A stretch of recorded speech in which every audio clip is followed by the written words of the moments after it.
the first hour of the game, yeah, I thought we did well.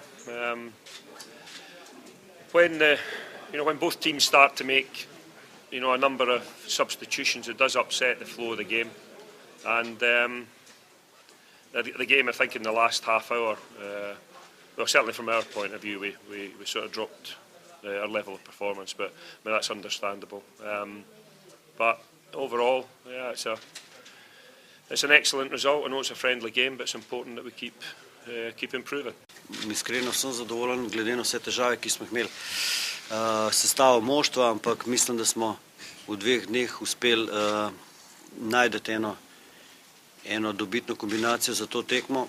Mislim, da je bilo kar nekaj lepih akcij in dovolj dobre kombinatorike, da bi se z malce zbranosti ali pa malce mogoče več sreče ob tistih odbitih žogah, ki so bile v 16-metrskem prostoru in boljši reakciji, mogoče veselili tudi zmage, ampak mislim, da je rezultat kar realen.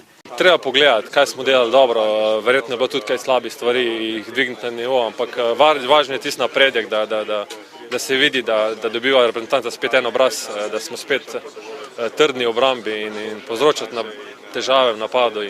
Se pravi, nasproti je stala ena dobra ekipa in se mi zdi, da smo kar dobro dominirali in povzročali kar ogromno težavo.